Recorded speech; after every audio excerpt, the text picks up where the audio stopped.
Hello दोस्तों, weekend के वार पे गौरव, अशनूर और अभिषेक पहुंच चुके हैं सलमान के सामने कन्फेशन रूम। और कन्फेशन रूम में कौन सी बड़ी पावर मिली है इन तीनों को, मैं आपको बताऊं उससे पहले छोटी सी रिक्वेस्ट रहेगी, वीडियो को लाइक करें, चैनल को सब्सक्राइब करें। तो दरअसल होता ये है कि कुनिका की कैप्टनसी में घर में बहुत सारी प्रॉब्लम हो रही होती है और इन सब में सबसे ज़्यादा जो प्रॉब्लम हुई है वो इन तीनों को ही हुई है, जिसके कारण बिग बॉस गौरव, अशनूर और अभिषेक को कन्फेशन रूम बुलाते हैं सलमान खान के सामने, जहां बिग बॉस गौरव को बोलते हैं कि आप लोगों को कुनिका की कैप्टनसी पसंद नहीं आ रही है, इसका कारण आप बताएं। जिसके कारण फिर गौरव और अशनूर और अभिषेक बोलते हैं कि कुनिका मैम का कुछ ज़्यादा ही हो रहा है, वो कुछ ज़्यादा ही बोल रही है, वो हर छोटी मोटी बात पे कुछ ज़्यादा ही भड़क रही है और अपने आप को घर की लीडर बता रही है और उन्हें हम तीनों से कुछ ज़्यादा ही प्रॉब्लम हो रही है। मुझे तो ऐसा तक लगता है, गौरव ये बोलते हैं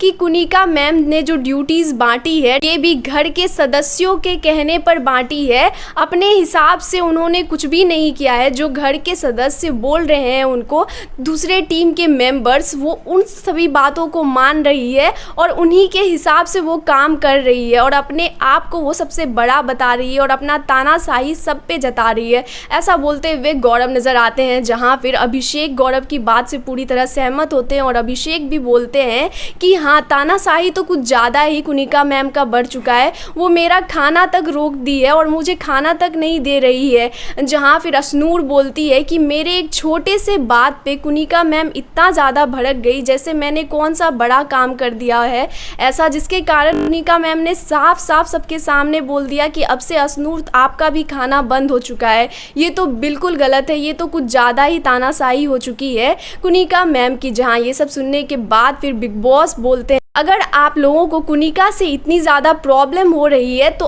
आपके ही हाथ में है सत्ता, क्योंकि ये डेमोक्रेसी का खेल है। तो यहाँ पे आपने उन्हें कैप्टन बनाया है, आपने उन्हें सरकार बनाया है, तो आपके पास ही तो मौका है। अगर आपने किसी को सरकार बनाया है तो आपके हाथ में ये है कि आप उसकी सरकार को कब गिरा सकते हैं। तो आप लोगों को मैं ये पावर देता हूँ कि आप लोगों को कुनिका की गलतियों को पॉइंट आउट करना है और आपके पास ये पावर है कि आप उसके कैप्टनसी को ख़त्म कर सकते हैं, यानी कि आप उसके सरकार को गिरा सकते हैं। तो दोस्तों, आप लोगों को क्या लगता है, क्या गौरव, अशनूर और अभिषेक अपने इस पावर का फ़ायदा उठा पाएंगे और कुनिका को कैप्टनसी से हटा पाएंगे? वैसे आप लोगों को क्या लगता है, क्या कुनिका का कैप्टनसी सही चल रहा है? तो कमेंट करें।